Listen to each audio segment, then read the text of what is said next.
So after I finished yesterday's devotional on Jephthah, I started thinking about the nature of ambiguity in the Bible. And it dawned on me, is Jephthah a hero or is he a villain? The story itself simply tells us the tale. His victory over the Ammonite army was undoubtedly a win for Israel, but his making a burnt offering of his child is unprecedented and flies in the face of the Torah and of the character of Israel's God. So how are we to understand this story? Hello, I'm Stuart Baskin, pastor of First Presbyterian Church of Tyler, Texas, and this is your daily devotional for Friday, August 4th, 2023.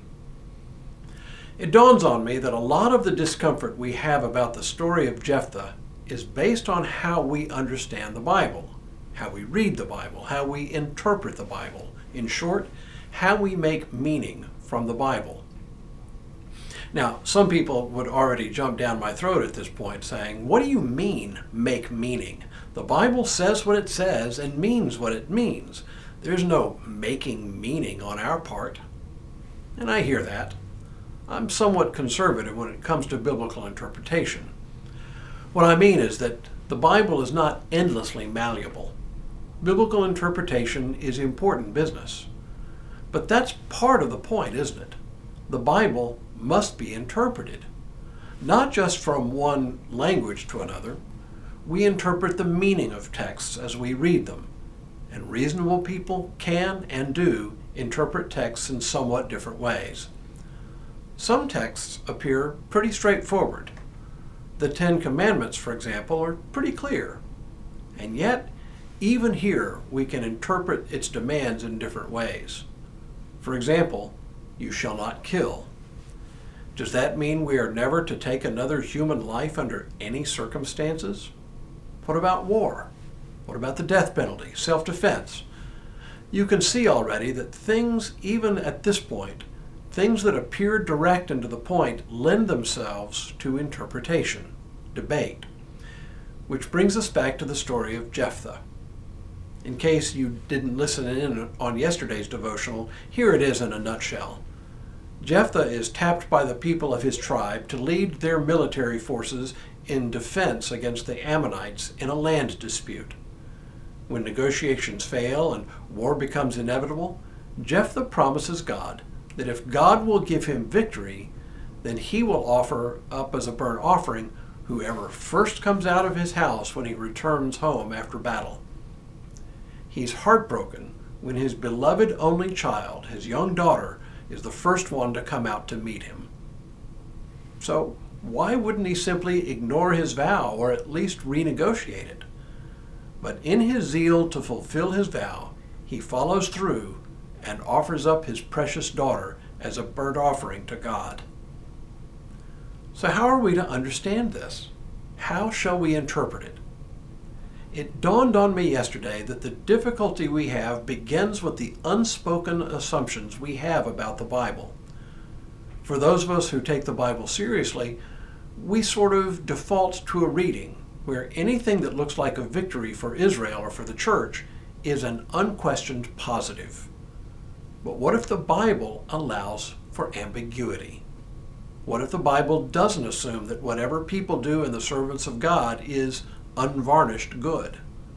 What if instead we can see folks like Jephthah and his actions with all the ambiguity that human life entails?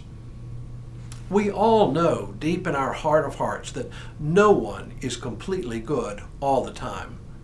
As human beings, we are filled with contradictions. We can be kind to a stranger one minute and bite the head off of those who are closest to us the next. In a provocative book called How the Bible Actually Works, biblical scholar Peter Enns suggests that part of our problem is that we try to make the Bible what it manifestly is not. It is a book filled with ambiguity and, yes, even contradictions. And that is not beside the point, it is the point. The Bible is more about the ongoing conversation of people of faith, struggling to understand an infinite and mysterious God with limited human capabilities. It contains, in other words, both sides of several ongoing arguments about faith. It defies easy answers, he claims, preferring the lover's quarrel of faithful people struggling to understand the truth. The Bible isn't a book that reflects one point of view, he says. It is a collection of books that records a conversation, even a debate, over time. In the story of Jephthah, the author simply tells the story, leaving it, I believe, deliberately ambiguous. Is Jephthah a hero? Is he a villain for having sacrificed his own daughter and given her as a burnt offering to satisfy a misdirected sense of obligation? Or maybe he's both. Maybe part of the point of the story is to hold up a mirror to us and to our own lives, to help us see ourselves as a mixture of good and evil, with lives that are deeply ambiguous. And in seeing ourselves this way, to constantly struggle to seek out the right path, not assuming that just because we are Christians, everything we do is right, even when we do things in the name of God. Who knows? Maybe that's the lesson of this story. Tomorrow, we finish the story of Jephthah when we learn the importance of the word shibboleth.